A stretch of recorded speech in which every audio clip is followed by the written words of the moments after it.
Hello दोस्तों, HDFC limited के बारे में इस वीडियो में बात करेंगे। दोस्तों, बहुत सारे लॉन्ग टर्म इन्वेस्टर्स के पोर्टफोलियो में एचडीएफसी लिमिटेड या फिर इसके अंदर जो कंपनियां आती है वो सब कंपनियां लॉन्ग टर्म इन्वेस्टर्स के पोर्टफोलियो में है। दोस्तों, इस वीडियो में हम डिटेल में एनालिसिस करने वाले हैं एचडीएफसी लिमिटेड जो पेरेंट कंपनी है उसके बारे में। बिजनेस अपॉर्चुनिटी मतलब जो हाउसिंग फाइनेंस है किस तरीके से बिजनेस है वो बताएंगे, एनपीए बताएंगे, लोन स्प्रेड्स बताएंगे। दोस्तों, अगर आपके पास एचडीएफसी लिमिटेड का स्टॉक है या फिर अगर आपके पास एचडीएफसी बैंक या फिर एएमसी या जो दूसरी एचडीएफसी लाइफ है का स्टॉक है, लॉन्ग टर्म के लिए अगर आप सोच रहे हैं तो इस वीडियो में बहुत सारी डिटेल में एनालिसिस होगी। हर बार की तरह डेटा पर फोकस होगा और हमारा ऑब्जेक्टिव रहेगा आपको वैल्यू और लर्निंग दोनों मिले सिंपल शब्दों में। दोस्तों, एचडीएफसी या हाउसिंग डेवलपमेंट फाइनेंस कॉर्पोरेशन, इसका स्टॉक प्राइस आप देखेंगे तो 25 रुपए के आसपास में है।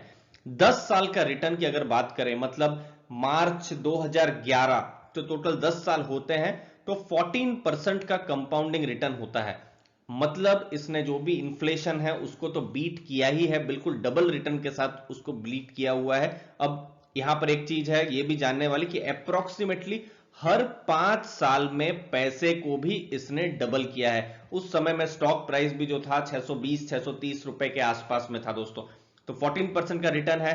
पेरेंट है ये बड़ी बड़ी कंपनियों का। कौन सी बड़ी कंपनियां हैं उसके बारे में हम आपको थोड़ी देर में बताएंगे। दोस्तों, फॉरेन इन्वेस्टर्स का बहुत ज्यादा भरोसा है। आप देख सकते हैं 72% शेयर जो है एचडीएफसी लिमिटेड के वो फॉरेन इन्वेस्टर्स ने होल्ड करके रखे हुए हैं। और फिलहाल बिल्कुल लेटेस्ट में आपको हम न्यूज बता रहे हैं, जो जेफरीज है बहुत ही बड़ा रिसर्च हाउस है, उन्होंने 3380 रुपीस का टारगेट दिया है और हाउसिंग डिमांड को लेकर वो पॉजिटिव है। एचडीएफसी लिमिटेड पर वो पॉजिटिव है।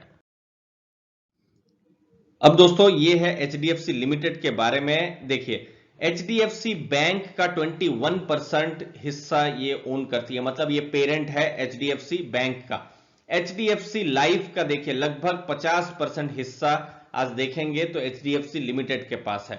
एचडीएफसी म्यूचुअल फंड जो एचडीएफसी एएमसी जो लिस्टेड है, जिसके अंदर में जो स्कीम्स आती है जैसे एचडीएफसी बैलेंस्ड एडवांटेज या एचडीएफसी टॉप 100 या एचडीएफसी मिड कैप फंड, ये सब का जो पेरेंट है वो तो एचडीएफसी लिमिटेड है। एचडीएफसी म्यूचुअल फंड के अंदर ये सब स्कीम्स आती है, तो वो आप देख सकते हैं लिस्टेड कंपनी है। फिर एचडीएफसी अर्गो जो है ये लिस्टेड नहीं है, लेकिन वो भी बहुत बड़ा हिस्सा जो है एचडीएफसी ओन करता है। उसके अलावा एचडीएफसी सेल्स, क्रेडिला जो जो एजुकेशन लोन जो होती है क्रेडिला, वो है property fund, invest capital advisor, तो ये सब का पेरेंट है एचडीएफसी लिमिटेड। और जी हाँ, 1977 से ये इनकॉर्पोरेट हुआ है और हाउसिंग फाइनेंस में बहुत बड़ा प्लेयर है। दोस्तों, ये जो ग्राफ है इन्वेस्टर्स के लिए भी जरूरी है और अगर आप एक इंडियन है तो आपके लिए भी बहुत जरूरी है। देखिए, इसका मतलब क्या है, ये जो येलो लाइन आप देख रहे हैं ये है प्रॉपर्टी कॉस्ट। ठीक है, तो ये 2016 का एक एग्जांपल लेते हैं, तो तब जो प्रॉपर्टी कॉस्ट जो था अप्रोक्सीमेटली 50 लाख के आसपास था। ठीक है, अब ये जो ऑरेंज लाइन आप देख रहे हैं जो ऊपर की तरफ जो जा रही है, इसका मतलब क्या हुआ है कि ये है एनुअल इनकम। एनुअल इनकम लोगों की कितनी है, तो उस समय में आप देख सकते हैं एनुअल इनकम 12 साढ़े 12 लाख रुपए के आसपास में थी। तो ये चीज को समझना जरूरी है। और जो तीसरी जो चीज है वो है एफोर्डेबिलिटी। एफोर्डेबिलिटी कितनी आसान है या कितना मुश्किल है, तो ये जैसे 4.1 का था। तो अभी हम लेटेस्ट के अगर हम डेटा अगर देखें दोस्तों, अगर हम लेटेस्ट 2020 में अगर हम देखते हैं डेटा, तो देखिए एनुअल इनकम लोगों की ऊपर जा रही है और प्रॉपर्टी के जो प्राइजेस है वो भी कम हो रहे हैं। आप देख सकते हैं अभी का जो प्रॉपर्टी का जो प्राइस है 2020 का, वो बिल्कुल आप देख सकते हैं 2013 के जो प्राइस है उसके आसपास में है। मतलब पिछले 7 सालों में रियल एस्टेट में एक तरीके से रिटर्न बना ही नहीं है। लेकिन हाँ, एक बहुत ही अच्छा 2001 से 10 तक एक बहुत ही बड़ा प्रॉपर्टी में एक तरीके से उछाल आया था। लेकिन 7-8 साल से अच्छा खासा कंसोलिडेशन था। लेकिन अच्छी न्यूज क्या है कि लोगों की अब इनकम भी बढ़ रही है। तो लोग अभी अगर लोन ले रहे हैं तो किस टाइप के लोग जो है वो लोन ले रहे हैं।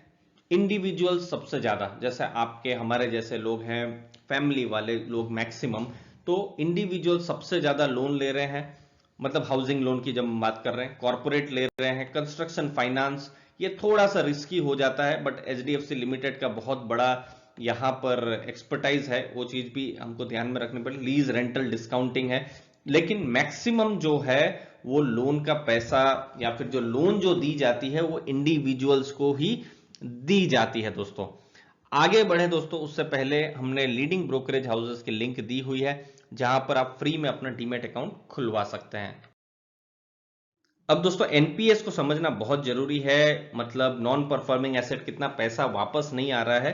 तो देखिए दिसंबर 2019 का जो क्वार्टर था, जब ये कोई कोरोना नहीं था, तो 1.36% था, फिर सितंबर में 1.81 हुआ, और फिर दिसंबर में थोड़ा सा फिर से घटा है, 1.67% यहां पर हुआ है।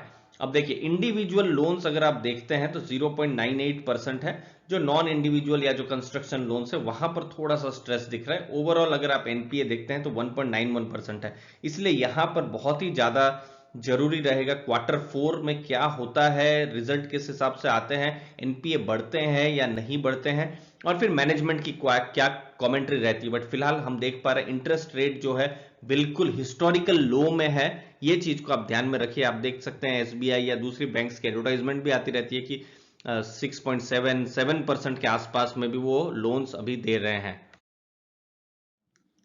दोस्तों किसी भी आप एनबीएफसी का एनालिसिस करते हैं, ये मैं एचडीएफसी की बात नहीं करता हूं, तो उनको भी पैसा कहीं से मिलता है, तभी जाके वो सामने वो लोन दे पाते हैं। समझ लीजिए कॉमर्शियल व्हीकल के लिए जो कोई एनबीएफसी है, गोल्ड लोन के एनबीएफसी है, तो उनको भी तो पैसा चाहिए। तो यहां पर आपको मैं जस्ट लर्निंग के लिए बताऊं, ये जो डिबेंचर्स एंड सिक्योरिटीज है, इसको आप जरूर देखिए, मतलब कि बाहर से कितना उन्होंने बोरोइंग किया हुआ है, डेट रेज किया हुआ है, बॉन्ड मार्केट जो है वहां से कितना पैसा, और ये जितना ज्यादा हो उतना अच्छा, क्योंकि बॉन्ड मार्केट अगर आपको पैसा दे रहा है तो एक तरीके से पॉजिटिव होता है। दोस्तों ये आपके लर्निंग के लिए बता रहा हूं। तो यहां पर देखिए 49, 45, 43 कम हो रहा है, लेकिन एक चीज है यहां पर देखने लायक कि बॉन्ड मार्केट इनको पैसा दे रहा है, जो कि एक पॉजिटिव चीज है। फिर बाकी का जो पैसा है ये डिपॉजिट से जो है, इनके जो डिपॉजिट्स हैं वहां से वो रेज करते हैं, जैसे पब्लिक के पास से कोई भी उनके इनका कोई डिपॉजिट्स आया वहां से वो रेज करते हैं। तो ये दोनों चीजें स्ट्रांग है, तो इसका मतलब है कि हमको थोड़ा सा यहां पर एक कंफर्ट आता है। और दोस्तों लेंडिंग बिजनेस का आप हमेशा ध्यान रखें, जब भी आप बैंक को या फिर एनबीएफसी को आप कभी भी एनालाइज करते हैं तो रिस्क को बिल्कुल ध्यान में रखना है, क्योंकि लेंडिंग कंपनीज में रिस्क हमेशा रहता है। इसीलिए कोई भी बैंक में हमने देखा है, कुछ बैंक्स, नाम लेना सही नहीं रहेगा, एनबीएफसी जो है नाम लेना सही नहीं रहेगा, हमने देखा है पिछले 2-3 सालों में बहुत ज्यादा इन्वेस्टर्स के बिल्कुल पैसे 100 में से 1 रुपए हो गए हैं। तो यहां पर सही जगह पर इन्वेस्ट करना ज्यादा जरूरी है, स्ट्रांग लोगों के पास से पैसा आप वहां पर इन्वेस्ट करें तो ज्यादा जरूरी हो जाता है। अब ये है स्प्रेड्स, मतलब कंपनी कितना कमाती है। देखिए कॉस्ट ऑफ, जैसे ये फाइनेंशियल ईयर 18 है तो कॉस्ट ऑफ बोरोइंग कितना था, 7.47% था, मतलब कंपनी को 7.47% में पैसा मिलता है कहीं से भी, जो हमने अभी बात की, जो भी डेट है, बॉन्ड है या टर्म लोन है, कहीं से भी। और कंपनी एवरेज में कितना 9.76% में सामने पैसा देती थी, और मेनली मैं एज्यूम कर रहा हूं हाउसिंग लोन के लिए देती थी या कंस्ट्रक्शन के लिए देती थी। तो इनका 2.29% का स्प्रेड बनता था, मतलब ये जो कंपनी का जो टोटल जो एक तरीके से जो जो कंपनी ने जो कमाया पैसा वो 2.29% है। तो ये बिल्कुल एक ही रेंज है, 2.29 और अभी भी 2.28% है। हाँ, जितना ज्यादा स्प्रेड हो उतना अच्छा है इन्वेस्टर्स के लिए। अभी फिलहाल क्या हो रहा है आप देख सकते हैं कि अब तो इंटरेस्ट रेट भी लो हो गए हैं, 6.94% में कंपनी पैसा उठा रही है मार्केट से, लेकिन उस हिसाब से सामने भी जो बोरोवर्स को जो लोन दे रही है वो भी कम रेट में दे रही है। तो ये भी चीज आपको ध्यान में रखनी है। तो 9.22% में ये दे रही है। आप इंडिविजुअल लोन में देखेंगे तो और कम स्प्रेड होते हैं, 1.94%, मतलब बहुत ज्यादा कमाने का नहीं रहता है। मेन कमाने का क्या रहता है, नॉन इंडिविजुअल लोन, लेकिन वो सबसे ज्यादा रिस्की भी होती है, डेवलपर लोन जो होती है तो सब रिस्की भी होती है। तो दोस्तों ये सब जो था एचडीएफसी लिमिटेड पर हमने बेसिक बताने की कोशिश की।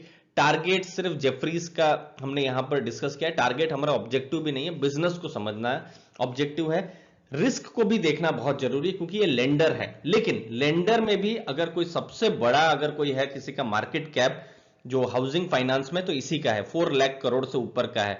उसके बाद LIC या फिर PNB हाउसिंग, वो सब 20,000 करोड़ से 20, हाँ उतने का, उतने से भी कम का उनका आप देख सकते हैं कि उनका मार्केट कैप है।